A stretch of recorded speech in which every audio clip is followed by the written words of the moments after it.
books from people you know, from architects you know. Instead, some months ago, on our desk in Polimi was a fantastic book by Lettera 22. The title, well, you can find it, is the biography of architect Karim Nader. So it was a good luck to know this book exactly. It was a good luck to meet him, well, to read about his work, to read about his project. To read also some, I don't know, maybe curiosity or contradiction you can find, because it is a book published by an Italian publisher, Lettera 22, for an architect working between Lebanon, so Beirut, where he is now, is from, and the US. So we can say that maybe Italy is a sort of column of a bridge connecting Lebanon and the US. And so we contact him and say, okay, are you interested to join us for an experience? And he said us, yes, but I want to be there. I want to be in Piacenza, I want to be in Italy, I want to know the site and to know you. And we tried to do that, but then for quarantine, Green Pass, and so on, we had to shift our experience with Karim Nader online. But this, okay. But today we can anyway know better his experience and his work. What I just want to say, introducing him, he said something yesterday, presenting himself. It's important to say that his biography is a 20 years of career, professional. A part in the US. He studied in Texas, in Houston, where he got a master's degree 20-something years ago at the Rice University, and a part in Beirut, where he is now. So his story of architect is also a story of going, traveling, and coming back. So something that also our student can take as experience, as a reference. But there is another word that I think is very important, and is start with stories. Because the book, Karim maybe is talking about the publishing, the book he published, is titled, there is a name, is novel. It's like to say that in every architecture, in every history of architecture, you can find a narration. And this is very interesting. If you flip through his website, there is a part with the work, as in any website of architect, but there is a part of called novel. As you want to say, Karim, this is my question opening your lecture. If you want to say, okay, there is a narration, there is a story behind any project, any design we can do. And this is very important also for, I think, for the workshop we are doing. Yesterday you were saying, okay, let's look for a narration of the site, let's look for an identity, let's look for stories, and so it's very important to understand, and it's also giving us the dimension of architecture that is not just the design, that is not just the building, that is not just the construction, but architecture as something, as a process, as a path connecting different moments.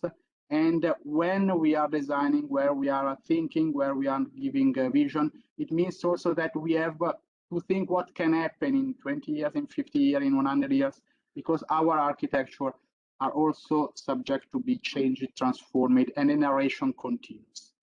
So this stories is something I think we need to stress in Karim's works and projects. And then I was looking today some of your text and so on. You like to say that your office works from the landscape to the dark knob. So from a very large scale to the very, very small scale is not something, I mean, a lot of architects say that, but now you are called to demonstrate how it is possible to mix scale and mixing stories. So Karim, thanks very much for this focus, because it's oriented also to understand and to know better about your experience and about the visiting professors giving soul and energies to our cyber school. Thanks to be here.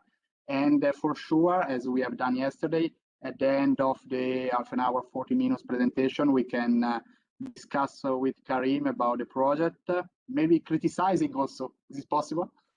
And discussing about what is presenting us. Thank you very much, and the floor is yours. Thank you so much, Michele. It's very heartwarming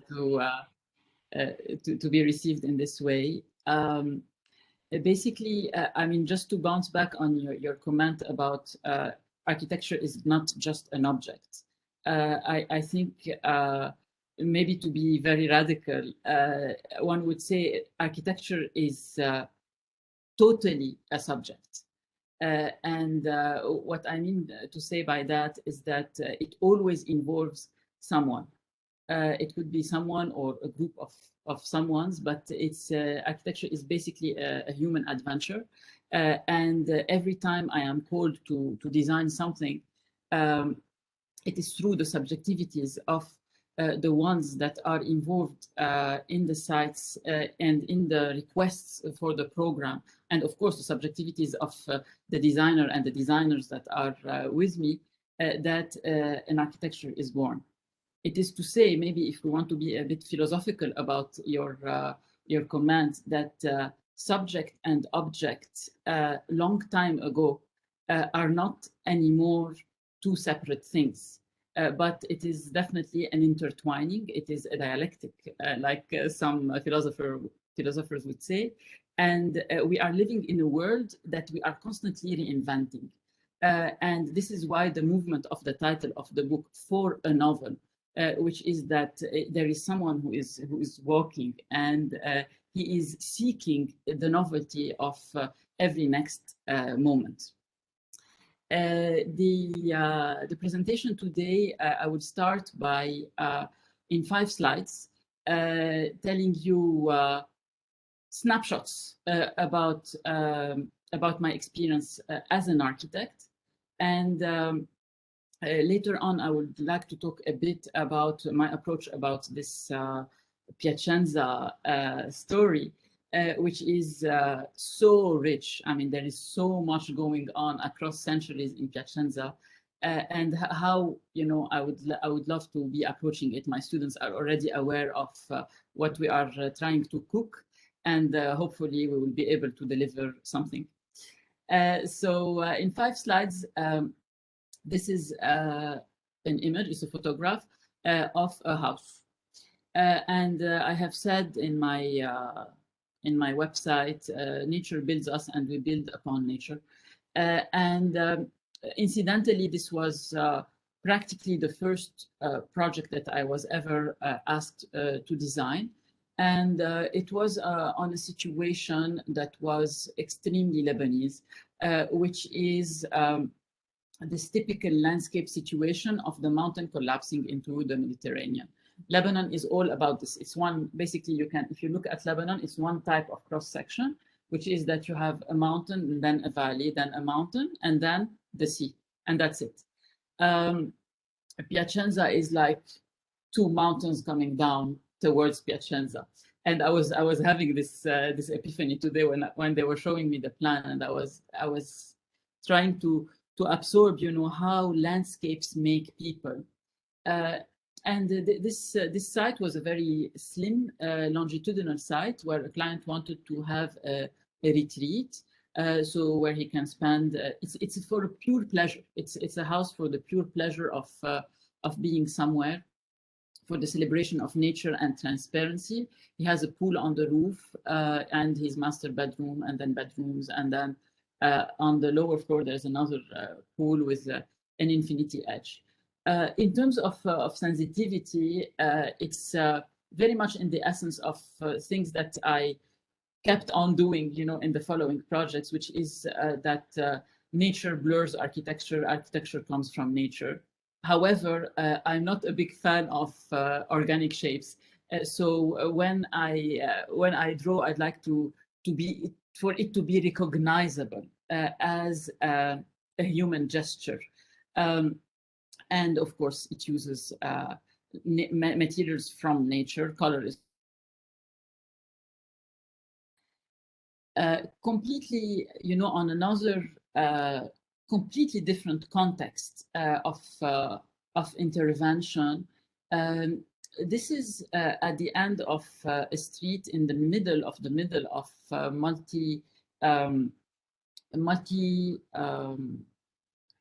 multicultural Beirut, which is the region of Hamra and Clemenceau, and goes down on the left side of this picture. There is the American University of Beirut, and then there is the sea. And in the background, you can see a bit of the mountains that would be eventually collapsing to the sea. So this black building actually was a structure that was built in the 60s, yes, and that was bought by the Banque du Liban, the National Bank of Lebanon. It's a whole campus for the Lebanese National Bank. If you can see my cursor, there is here a gridded building, which is a modernist icon from the 70s, when Ador et Julliard, Swiss architects, they built the headquarters of the Banque du Liban. And then you have another strange building, which is this mushrooming concrete structure from the brutalist history of Beirut, designed by an architect now deceased, very famous, is called Khalil Khouri. And he was one of those pioneers of constructing in concrete. And our role as architects was to take this old structure and to reinforce it, because it was not anti-seismic, and to make it part of the Banque du Liban campus. And basically, what we chose to do is to add to it a steel armature that is slightly shifting at an oblique angle, in a slight reference to our modernist father, and certainly very gridded, like our other modernist reference, which is Ador et Julliard, which is the headquarters. And then you see, the whole mishmash of Beirut. Beirut is a chaos where all sorts of things can coexist, all sorts of scales can coexist. And this is the result of the lack of planning. And in the middle of all of this, how can you make sense? I wanted to express values of transparency, but also of a certain sense of authority. This is the National Bank. And in Lebanon, there's a lack of respect in general for institutions, because the institutions are very corrupt. And this is why today there's no electricity, in fact. But at the same time, people in the end have to respect the institutions, because, and the institutions have to respect the people. So this was one of those attempts. Of course, if you have any questions later on, we can elaborate on any one of those stories that are here presented. Yet a completely different aspect of my practice. This was a model for an architecture school in Aarhus in Denmark. And I had decided that the competition entry should be made out of Lego, because if it's an architecture school, any student who is going to this architecture school has played with Lego, since Lego is produced in Denmark, invented in Denmark. This is also to say that I do believe that really, as a very essential part of the design process, is the playfulness, is the experimentation. And this is what I've been trying to say to my students in the last 2 days. You have to try something. You have to pick up something. There was Salma, one of my students. She was bringing me very, very serious presentation about the fauna and the flora of the River Po. And then she started showing me pictures of flowers. I told her, those pictures, you took them? She said, yes, in part. I told her, yes, now the project has started. Please look at the colors of those flowers, and let's see how we can create a certain collage, and how we can let something come out of us. Let something be created by us. Let us be the creators of a new vision of Piacenza, because this is our role as designers, to be a visionary presence. Also, this picture, which is very intimate, is a yoga platform that I have done in my house, where I meditate every day. I've put this picture because in the end, meditation and this radical letting go from the mental processes, which still dominate a lot the whole world, and in particular the Western world, has allowed me, meditation has allowed me to develop much more the quality of intuition. And intuition is when you see something that it's not like, you know, seeing something in an esoteric sense. It's simply that you have absorbed the constraint and the questions and the understandings of a certain situation. And then all at once, there is one coherent idea that comes out, which is what I would call an architectural vision. And from this architectural vision, you trickle your way back to the detail. I do not believe that the architectural design is an incremental process. You put A plus B plus C, and then you find the concept. It's not like that. I think that really, at least in my experience, and since I was a student, architecture is a total vision that is maybe not detailed, but is complete. And then within this total completeness of the idea, you look for the details. But it comes and it's finished. And then you find the way to express it in more and more detailed ways until you reach to the site and you zoom in more and more and more until you have the real product in which you can eventually live and experience and walk, and hopefully be able to reconnect with this initial intuition. Which led me to the writing of this book. In October 2019, there was a revolution that exploded in Lebanon. Everyone was on the streets because of 30 years of mismanagement of a country and unnamely levels of corruption and nepotism and really unbelievable inhumanity. And at that time, it was really impossible to neither to drive to the revolution because I live a bit far from the city center, nor to walk there. And I always had this this plan to write a retrospective book.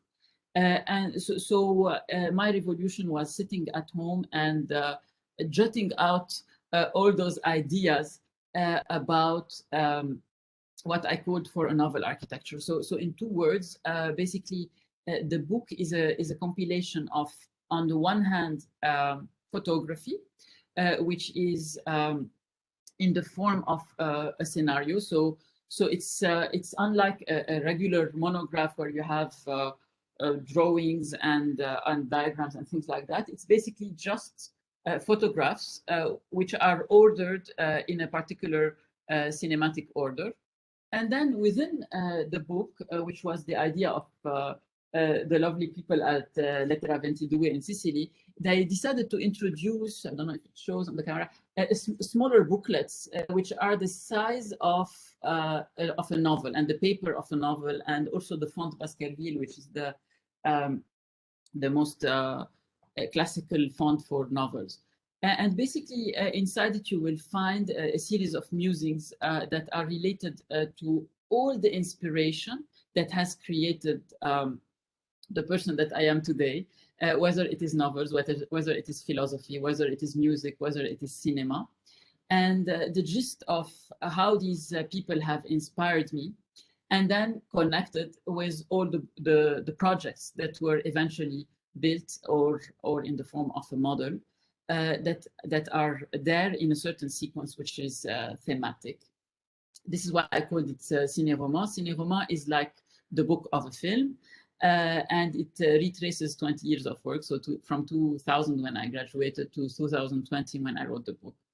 I mean, I could do a whole lecture about the book, but it is essentially divided into three main chapters, which are Homes Upon Nature, where there's the whole question of being at home and being in nature. The second part, which is called Beirut Reprise, which is this remembering forward. I will elaborate on it in the next part of the lecture. And the third part, which is called Cinematic Architecture, in which I insist on the quality of this subject in movement who becomes his own camera and who becomes the creator of his own fictive, albeit fictive reality. So funnily enough, landscape of limits is also the acronym for LOL, which puts us in a very good mood. Arriving at each new city, so this is our friend Italo Calvino. In the end, we had to quote an Italian person. The traveler finds again a past of his that he did not know he had. The foreignness of what you no longer are or no longer possess lies in wait for you in foreign, unpossessed places. He discovers a new past, a past that he didn't know he had. This is very interesting to me because he is saying that in the present of his arrival in this new city, he discovers an old past that he didn't know he had. I think this is very profound in the sense that we are the creators of within this present moment. We are the creators of both a past and a future, but essentially we are living in the present. And this process that I'm proposing to my students has a lot to do with looking at past things as past things to be able to develop a certain genetic code, a certain soul, a certain essential understanding of what is Piacenza about. And on top of all of this, I come as a total ignorant into this process. And now I am put in the role of the tutor. You know, they call me professor. I tell them, stop calling me professor. Because really, I don't know anything, frankly. You know, it's not a joke. I really don't know. So how will we be able to know something? And how will we be able to design something? So we are excavating. You know, we are in the process. Every one of them is looking for something and showing me something. They found an engraving, they found a legend, they found a poem, they found a picture of a flower. And then we are trying to understand how, in the essence of Piacenza, are these things relevant?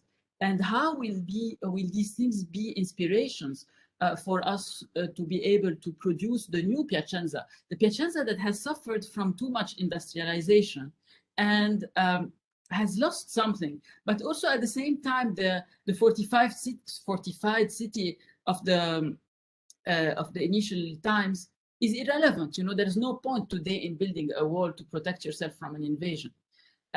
So the wall is irrelevant, and too much industrialization is making us lose the possibility of this connectivity with nature, and also this river, which is also getting polluted. So what can we do?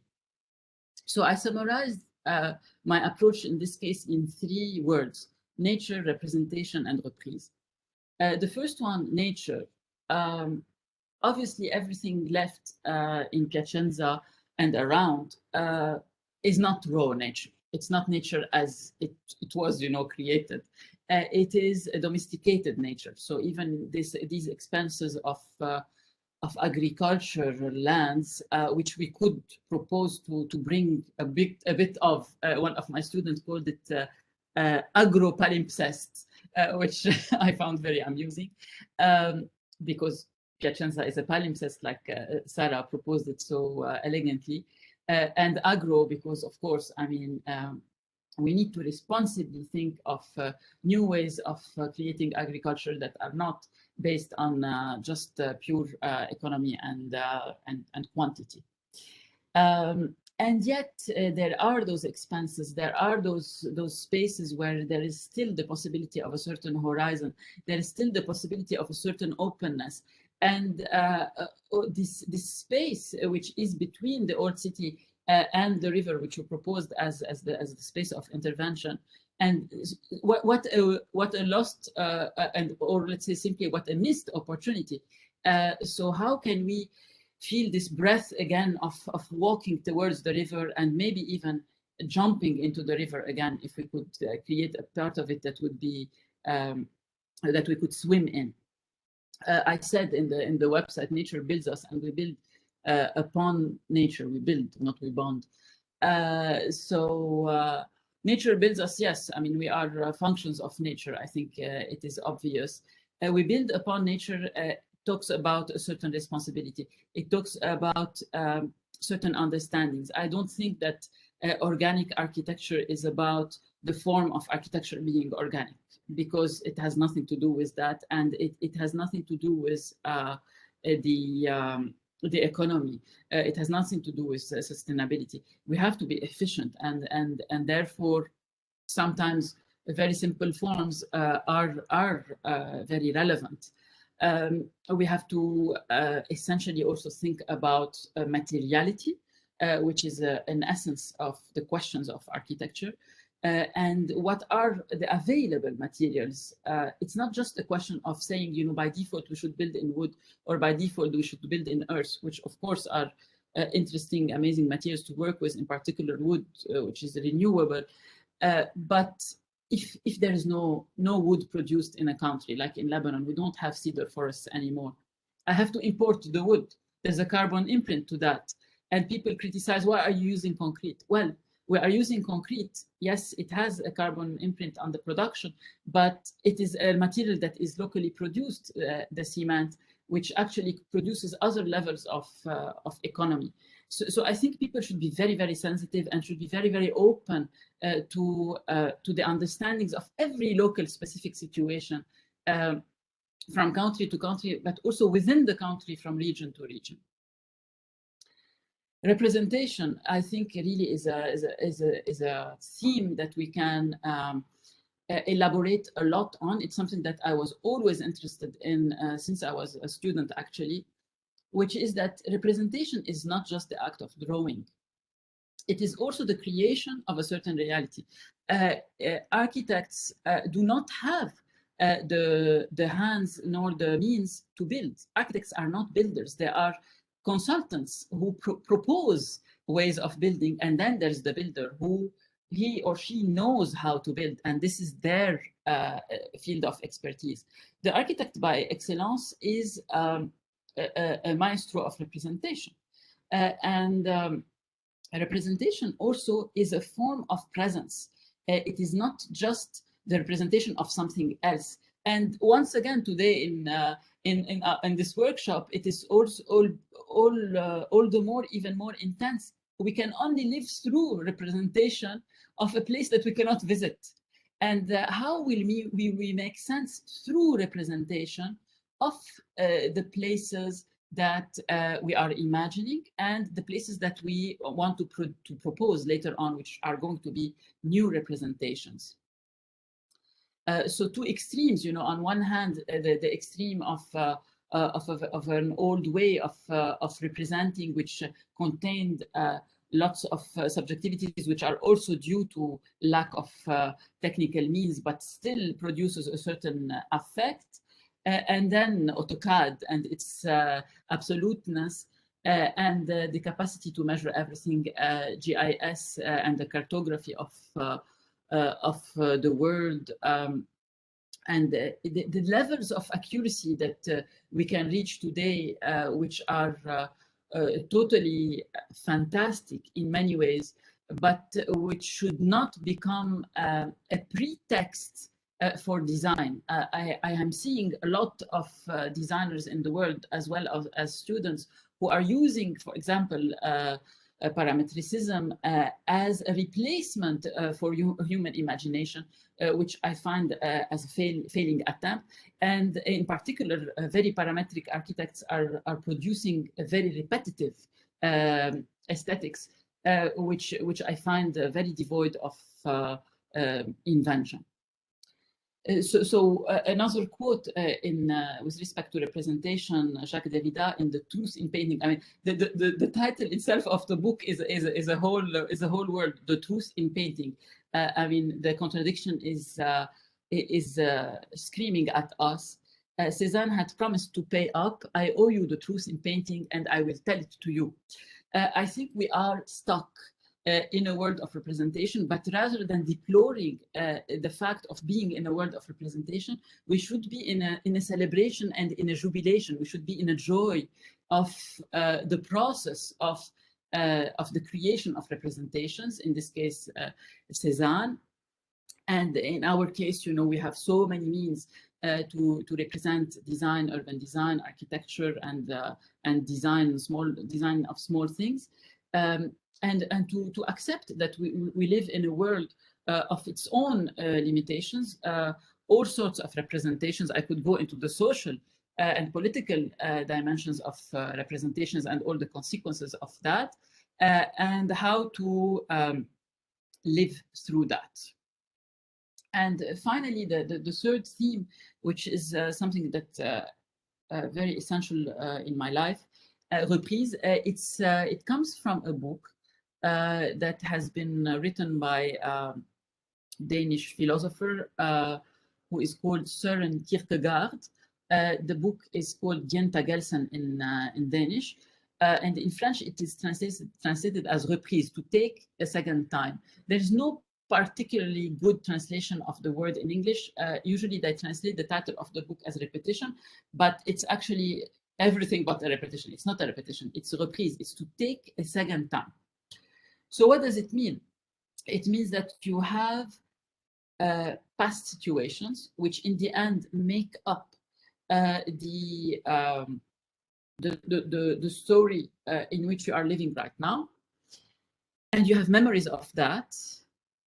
And then Kierkegaard says, rather than banal nostalgia, reprise proposes to remember forward,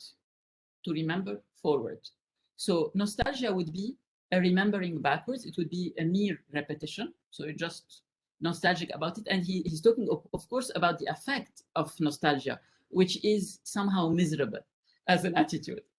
And reprise, which is celebratory. It's like you build upon the ruins and you move forward.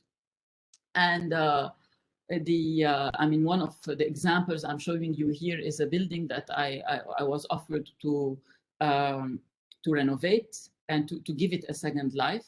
On the left, it's a picture from the time the building was built in the 50s, yes. In the middle is a poster about the building, which is a photograph of the model of the building, which is wrong, because if you look at it, you see that there are 4 floors and then there's the crown of the tower. But in reality, they built 6 floors. Proof that the Lebanese, you know, what can you do about them? They always want to cheat. I mean, this cheating, actually, I could elaborate on it. And on the right is this very glamorous picture of the cars have arrived and then the butler is waiting. And it was a very, very glamorous building at the time, which was supposed to be all apartments. And the ground floor was only commercial. So this building, I was offered to renovate it. And the question was how to do that. It was hybrid in nature. It was designed by a French architect, Lucien Cavreau, in collaboration with the Lebanese architect, Antoun Tabet. It had very interesting sculptures, these sculptures that you see by Dorier at the entrance, and inside also mosaics. It was very high-end building, and yet the building was abandoned. And yet the site had lived. You know, it's 70 years later that you are attempting something. And I was telling you that they had cheated and they added 2 floors. And the reality is that the building law changed 30, 40 years later, which would have allowed to add the 2 floors. And actually, it's a very good coincidence because I was able to propose not to add anything to the building because it was already overbuilt. Whereas the developer, and the building is not classified, so I would have had the right if I wanted to demolish it. So for the developer who wants every square meter, as you know, the opportunity of renovating it without adding was actually good because it would be more economical. Look at the coincidences. So to go back to Kierkegaard before we elaborate a bit more on the building, he says rerun and remembers. I mean, I translated reprise in the end as a rerun, are the same movement, but in opposite directions. For what we remember has been. It is a repetition turned backwards. So this is the miserable nostalgia. Whereas the rerun properly expressed would be a remembrance turned forward. And it's very funny because Søren Kierkegaard, he talks about an experiment that he did upon himself. And he decided to break up from his fiancée, Regine Olsen, on purpose, and to leave her in Berlin and come back to Berlin after having broken up with her to demonstrate the concept of the reprise, which of course didn't work because Regine Olsen at that time had moved on with another man. But of course, I mean, he writes in a very sophisticated way how all of life is supposed to be a reprise, because we are supposed to, at every moment, be recuperating those this karmic baggage, the karma baggage that is heavy, this heavy toll on our shoulders, and liberating ourselves and clearing up a new space to joyfully move forward. And one more joke to entertain you. Alain Robbe-Grillet, he wrote also a book which is called La Reprise, in which he describes his arrival to Berlin as well. And he quotes in the beginning of the book, of course, the quote of Kierkegaard. Also for la petite histoire, like you would say it in French, for the story, for a novel architecture is also a parody of Robbe-Grillet himself. So he wrote a book which is called For a New Novel, Pour un nouveau roman in French, and I wanted to pay homage to him because he was one of my really major inspirations in my life. I actually met him once. So for a novel architecture means for a new architecture, but also for an architecture that is like a novel, basically fictive in nature, but enjoying in the fiction. This is also a model of this Immeuble de l'Union for which I proposed a reprise. And the reprise was really very simple. It's about Japanizing a bit the facades by making them a bit whiter, more white than they were, introducing layers of landscape. So there's the jacarandas on the ground sidewalk, which is a continuation of the typical jacarandas of the street. The green walls, which are represented in gold in the loggias, which actually allows to dematerialize the heaviness of those volumes and give it a contemporary touch. And other urban landscapes of olive trees, vitrex, and flowers, and so on the upper apartments. Also, programmatically, it was reshuffled. So the 6 floors of the body of the building became all offices, because the building is very bulky and therefore not so practical for proper planning of apartments. Whereas offices with layers of transparency, you could do something much more functional. The 2 top floors would become those urban villas, urban apartments, and the ground floor would stay commercial. So actually, the reprise is first of all a programmatic one by producing a mixed-use, rich living, working environment. It is also in the aesthetics by a very strong homage to the original building, which is a sort of proto-modernist masterpiece, which is between the end of Art Deco and the beginning of modernism proper, which would happen later on in Beirut, which I showed you in Banque du Liban, Adore et Julliard, and other things. and layers of landscape to soften and to lighten the building and to connect it also with a park. There's a park just nearby. This is also the palimpsest of the building, where in the colors you can see the touches of the things that were added, which are the landscaping, and in the pink, the interconnection of the ground floor to the back street, and in the shafts also the shafts are already there, but we introduced panoramic elevators so that you can experience the shafts that were part of the original building project. And elaborate on that, of course, if you have questions. These are also some moments of the model in day and in night. I insist on the notion of moment also with my students. I want them to represent their design for Piacenza in a section, but I also want them to represent it in just simple perspectival moments, which are in the end the point of view of someone somewhere standing and having a view, seeing something. So architecture is a series of cinematic moments, and I am a moving camera. So to conclude, I would like to quote another one of someone I like a lot, Alberto Perez Gomez. He wrote this book, which is called Built Upon Love, Architecture Longing After Ethics and Aesthetics.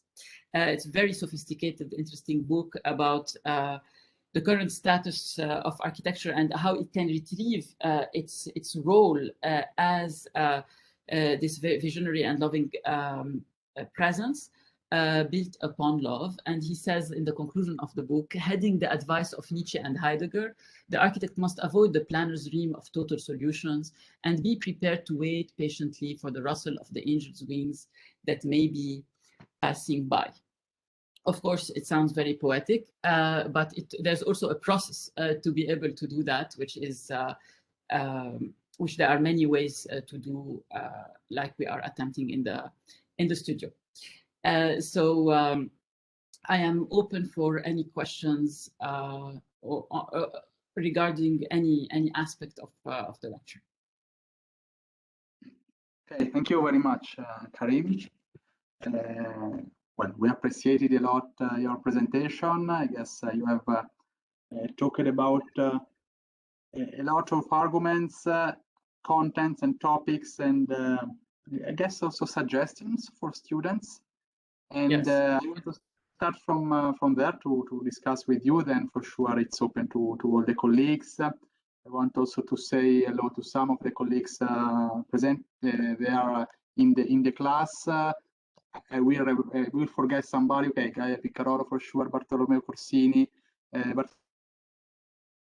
Corsini is connected del Cinema di Venezia. Is our colleague working on cinema. So I have said you have to follow this to attend this class because Karim is talking about also cinematic and stories and so on. Martino Mocchi, Andrea Oldani. So I want also to thank them for their attending the conference. I have written something, and just to open the discussion, you say something very important about building the past. Okay, as the past is not something you can find, or maybe you can find, but you have to look for something, and you have to build a dimension. And then you have talked about playfulness. My question is not too risky, too dangerous to say, okay, we need to build a past to design, to find the vision, and we need also to insert playfulness. So it's not a risky that identity comes from very subjective dimension and not something related in the history, related in the territory. So the result can be very different and maybe arbitrary. Yes, I mean it's this is the question. I mean it has to be done very responsibly. You know, when I say playfulness, it doesn't mean that anything that you do can be done. You know, it's not you throw you throw a dice and see what happens, and this is the design. It's not like this. Although some architects like Coop Himmelblau in the early versions of their projects, they attempted very radical ways of playing like that, and it did lead to convincing projects, like, for example, the Vienna, the Austria Tower Top project extension. But it is to say, first of all, that the construction of the past is based on the fact that the past is gone. And therefore, today, the only way one can access the past is through physical material things. So this is why I'm telling my students, find me documents, find me something that you are looking at that is physical and that you are analyzing, and that becomes a certain hint towards an understanding of what this past was. There is no real past. We don't know what it was, but we can access it through documentation, and it will need our responsibility and our sensitivity to analyze those documents properly. The second role is the role where you have to play. After you have gathered information, you must play. And because sometimes when you are putting documents next to each other, you realize just by putting them next to each other that something happened on the table. I'm not saying that it's always by chance, far from it. Most of these things that I have showed you are the result of very scientific analysis of the constraints of the building law, of what is feasible, of what is not feasible. But if you remove from your life the dimension of the freedom to create, then you could start to say that it is all technique, which I really do not think it is. Essentially, architecture remains an artistic, creative endeavor, which requires a jumping. It requires to project yourself at some point and to propose. And proposing is a risk. Of course, it is always a risk. Every time you go to a client with an idea, it's a risk. It's the risk of them telling you, but this is not what I want. Yes, it could be that it fails. It could fail, but it could be also that you have felt it and you are really convinced. And then there could be a fusion between the idea that you are proposing and the client that is dreaming of something, but maybe unable to imagine it. And then, yes, that this could be a fusional relationship. But the risk is always there. Anyways, next moment you could, God forbid, fall on the floor and die. So we are living in the risk of dying in the next moment. I can read. Well, Pedro Campos Costa has written a question, or maybe Pedro, can you give either the question and the comment directly? Sure. Okay.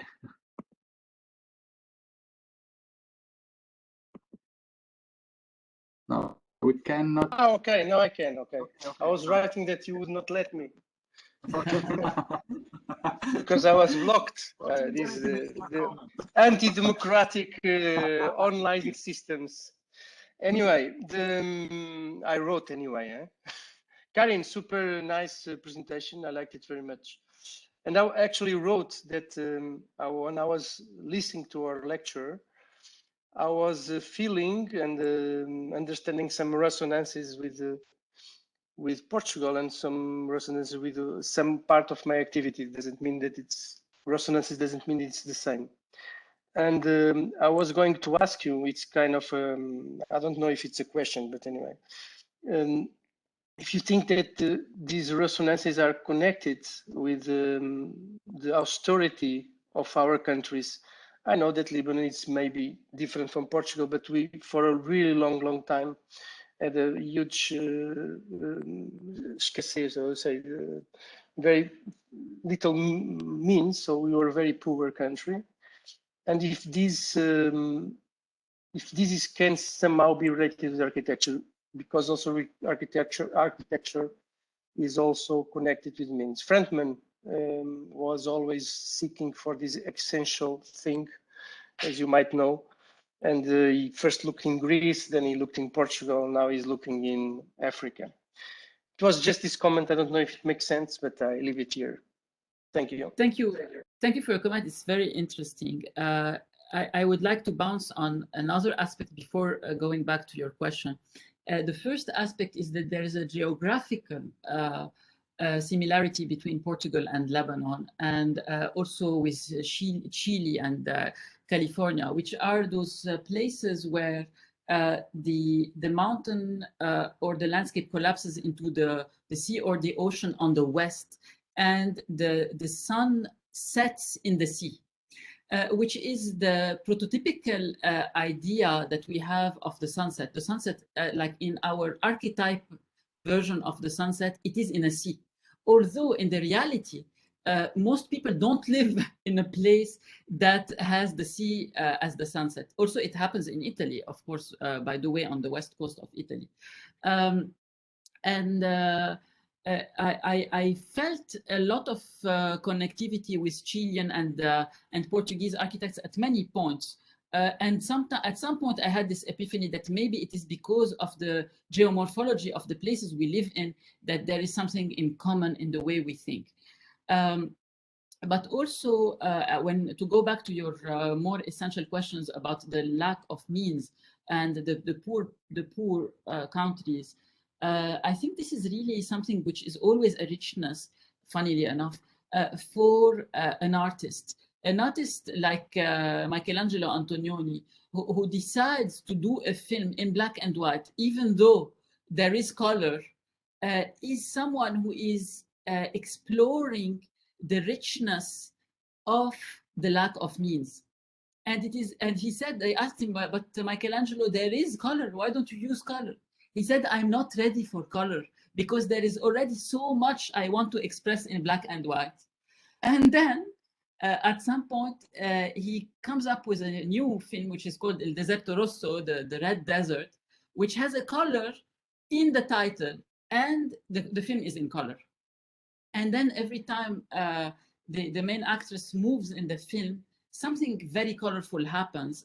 And at some point, she enters into a lobby of a hotel, and everything is white, and even the plants are painted white. And it is to say that the artist who has more means, in this case, he has color, but who is a true artist, like Antonioni, a sophisticated artist, he wants to be aware of the use of any means that he has. And he wants to use it to maximum power. And in the case of this lobby, not to use color and to paint everything white. So I think lack of means is always an opportunity to create more. Every single project that I have worked on had problems of budget and had issues of how can we do it cheaper and how can we do less and so on and so forth. So it became a philosophy that is also in the end connected to ecology and economy. You know, why do it with more if you can do it with less, which also fits actually the Western thought of our friend Ms. Van der Rohe. So I do think that really economy of means is an artistic trigger, and definitely out of those struggles came out an architecture that I lived, truthfully I say to you, I lived it as a combat. It was a complete combat to produce architecture of quality in the last 20 years in Beirut, in Lebanon, because, I mean, you can see what is being built around. Michele muted himself. Okay. Yeah, sorry. Gaia, you have some minutes more because we want to have a question, a little philosophical. Fabiano Lemes de Oliveira say, but we like little philosophical questions. So Fabiano. We love philosophy.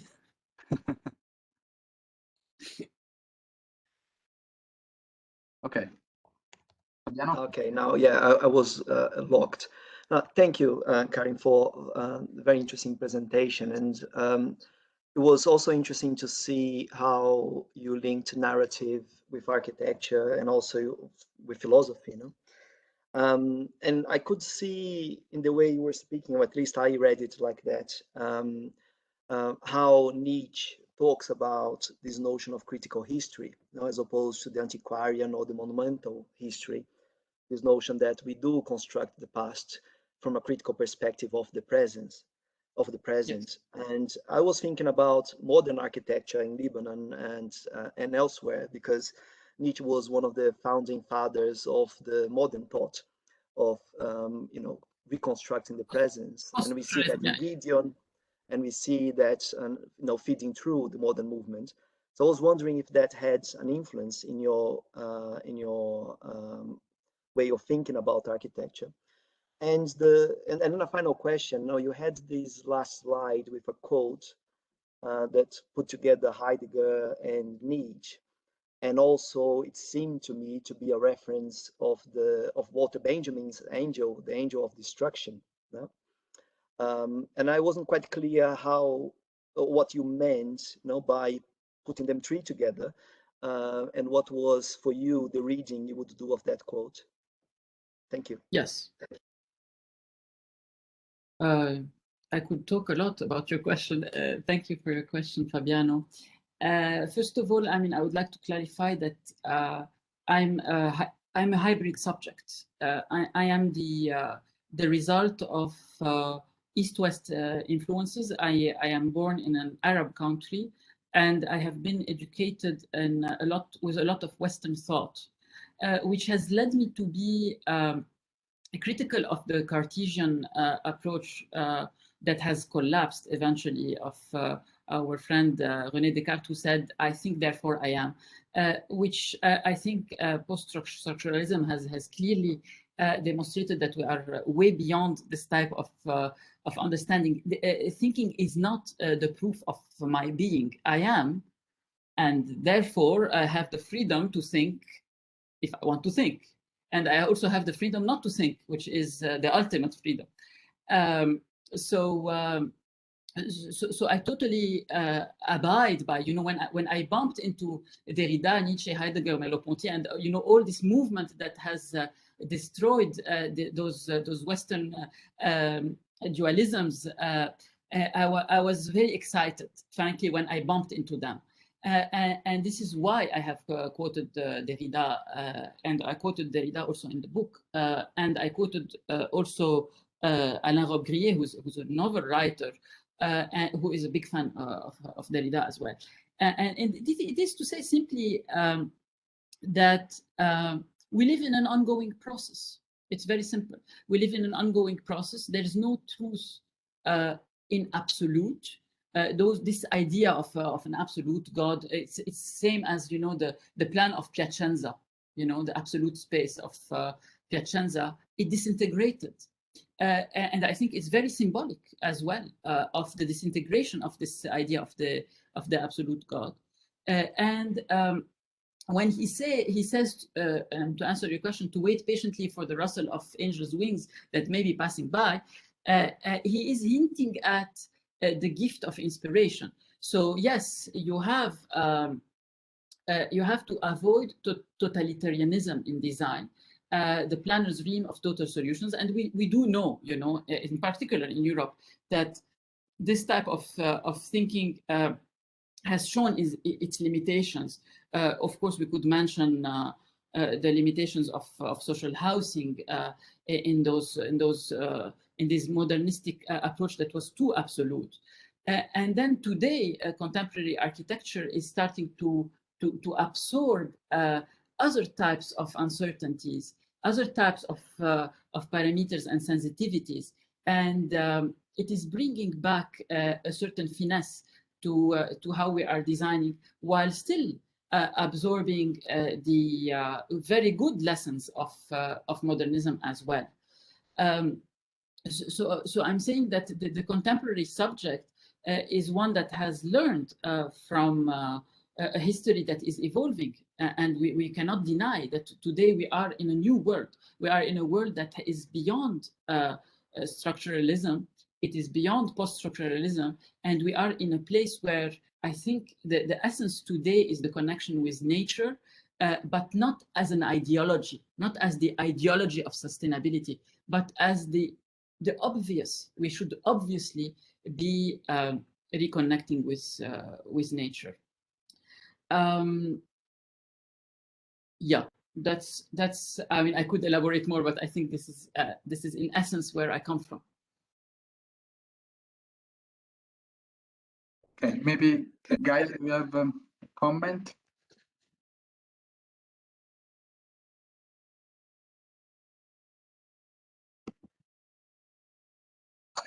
Now Michele, you said me? Yeah.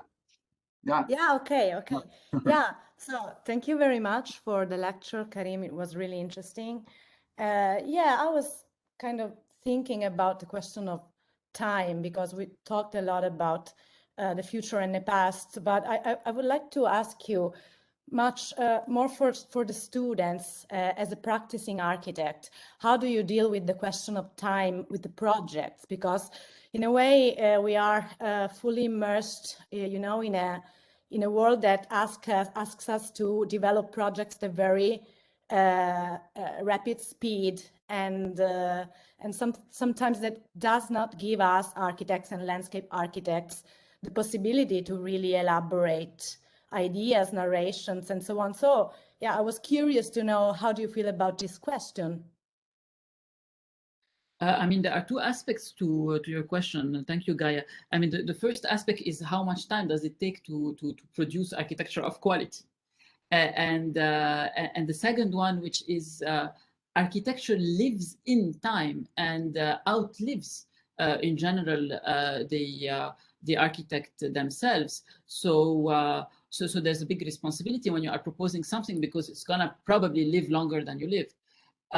So I think in this sense also architecture lives in time, and there's the responsibility of projecting yourself towards the future, and therefore, for example, certain forms of simplicity that I like to design, I think stands the test of time. To also talk about the time which is needed for designing, I think here you are really putting your finger on the continuous combat of the architect, because the architect is attacked from all sides by people who want things to be countable. Like they want things that are fast, they want things which are cheap, and they want things which are big. Like they want the building to be as big as possible so that they can have as many square meters as possible, so that they can make as much profit as possible. All of this is standing in the way of artistic creation, the rustles of the angel's wings that I was mentioning. You know, this person who wants to sit and muse and take his time to produce something that he or she feels is qualitative, is durable, is relevant, and is convincing, and is convinced, first of all, to be convinced that what you are proposing is not just one more economical function of the capitalist market that is eating up everything, but rather something of value. So I would say, to be practical about my answer, yes, it is a combat. And yes, you have to say no to a lot of projects so that you leave time to be able to do one good thing perfectly, or as good as possible. So I'm not a big firm of architecture, and it is unlikely I will have 200 employees at some point, unless I find a way to be able to trickle down the ideas and still be able to do it properly and calmly while having a lot of work. I am the type of architect who would like to, at the same time, collaborate with my collaborators and leave them space to invent, but also to be involved in every one of the projects, so that there could be a certain level of refinement to the final product. So I would say, if you want to be qualitative in terms of architecture, you have to say no to a lot of commissions, and to say no to a lot of clients who are coming with the wrong project to start with. Not all projects can become a good project because you are creative. A good project will come also because the client himself or herself already is in line with values that you share. Okay, so before giving the floor to our director, she has raised the hand, There is a question.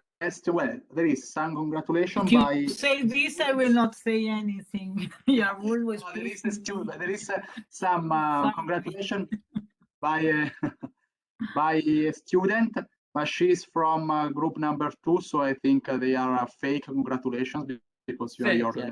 yeah. Yeah. No, Maria, you can give your comment. It's very interesting. Okay, my congratulations are not fake, by the way. Really very, very good presentation, very empathic, and I think this is a good thing about architecture. Okay, Professor, I have a question regarding parametric architecture because I felt that you have a negative feeling about it. I'm not sure if it is about the process of it, how it's done, or the final product of the parametric architecture. Is it a wrong architecture by default? And how much we can say, or is it playfulness? Is it not, we cannot consider it as a playful architecture because we are using technology, we expand our abilities to do something we cannot do, maybe just by hand. And so it is not increasing or empowering in a way the playfulness in architecture. I mean, it's a very good question. And I mean, to be perfectly honest, I have nothing against parametricism in the absolute. It's just that, I mean, it's a tool like any other tool. I mean, if you take money, you know, you can be charitable and spend your money to improve the world, and you can be a dirty capitalist and count every dollar. So the means themselves are never positive or negative. They are what they are, and it is what you do with them which will produce quality or not. It is just that the belief, my problem with parametricism is that the belief that you're going to input all these things into a computer and get the full product is an illusion, because there are so many leaps in the design process. Even in the big addicts of parametricism, they do it, but they don't tell you, where the parametric is not answered. And also, on the other hand, the repetitiveness, like, I'm not going to name any architect here, but you look at one facade and the next facade and the next facade, and they are all checkered boards. How come, you know, something that is parametric and every situation is different, we are getting the same facade system? It seems that the computer is lacking in imagination. That's what I'm saying. Thank you so much.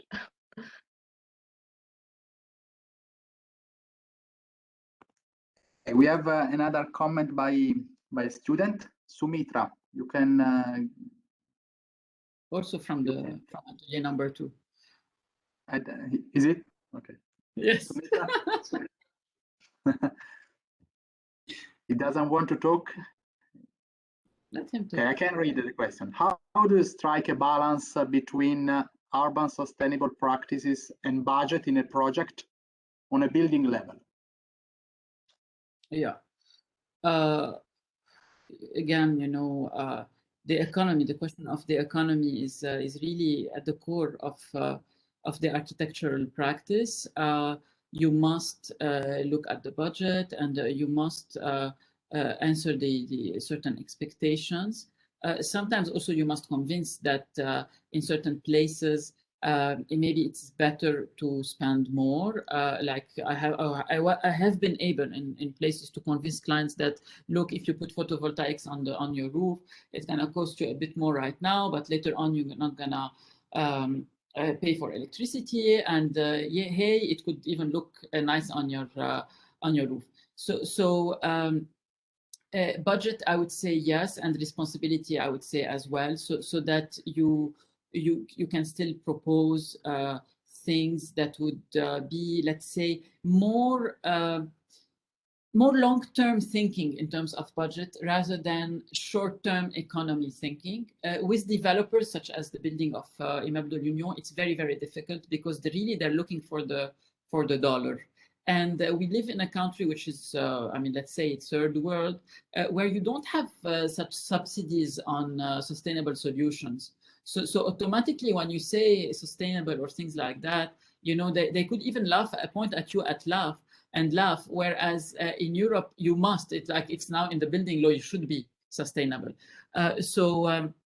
Every country has its games. I mean, not all my projects thankfully are in Lebanon, but I would say, I mean, to be a bit general about the answer, every situation to push it to the maximum of its possibility while being responsible and while being imaginative to create the best that you can simply. Okay, thanks, Karim. Sarah. Karim, thanks for the very inspiring lecture. I have a reflection. I would like to have your opinion about it, which is about the way we use the notion of palimpsest, which is something I also often refer to in relation with this dimension of architecture and landscape architecture in being narrative or in being something more immersive and directly revealing, somehow expressing a meaning in the experience. Because in the last years, in the last month, I would say, somehow my reflection about the narrative dimension of our work, somehow we understand the complexity of the palimpsest, but then we understand and we select with our designs the different layers and we propose a narrative. This idea is very often crashing again, something where bodies and direct experience and not mediate by cultural frames experience of the architectural space is prevailing. So I would like to understand what is your position about this question. I will start by telling you that very honestly, I was born in a palimpsest. So Beirut is crazy. Like I invite you someday to come. And this picture that I showed you in the beginning of the presentation is, you know, one layer of the extent of the madness that is going on. And so for me, the layering is something that I was born into. And it's not even, you know, that I discovered it. Maybe if you go to Paris, maybe if you go to Paris, there is a certain coherence because maybe it's a bit frozen in the past and then they started to add very delicately, very contemporary interventions. In Beirut, it's really the chaos of the layering. You could be walking down the street. There is an old house from end of 19th century. There is a tower end of 20th century, 40 floors next to it. Then there's a modernist building, 10 floors, and so on and so forth. There is a certain logic to it, but there's a lack of planning. But there's also a visibility. There's a visibility of the palimpsest. You can see it in front of you. So for me, embracing the idea of the palimpsest was something that is natural. I am born into this. I am made out of the palimpsest. More philosophically, I do not think in one layer of thinking. However, I try to do it in one. People would tell me, why can't you have one simple idea? In the end, I do a building that is one simple idea. But when I think about the building or when I think about a situation, the situation is made of several layers.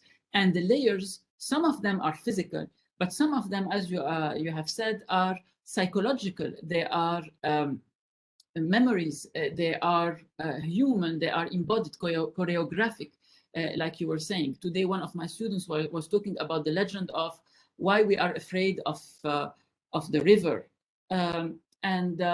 I mean, for me, it's obvious. The river is like the ocean. It's like the sea. We are afraid of the unknown.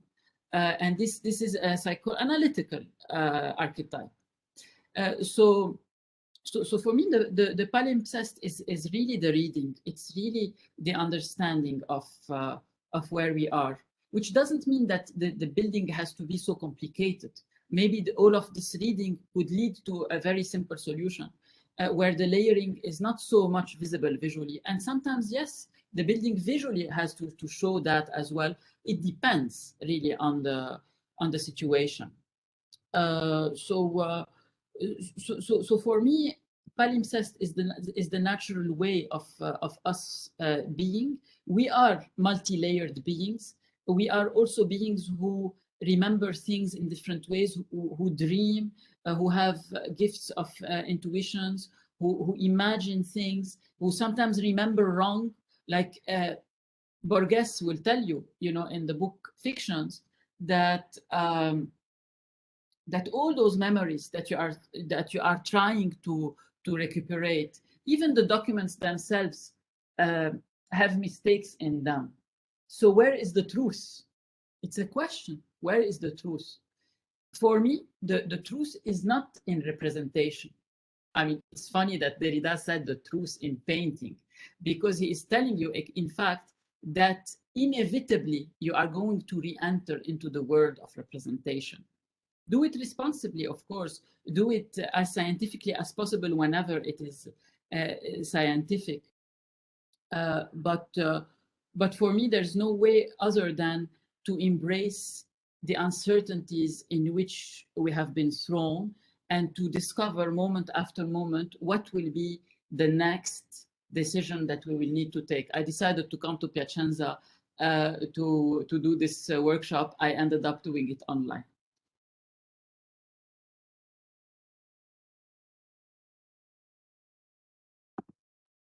Okay, thanks, Karim. I guess we had a very intense and deep lecture, knowing something about yourself, about Beirut, about this palimpsest that we would know somewhere, sometime we would know with you.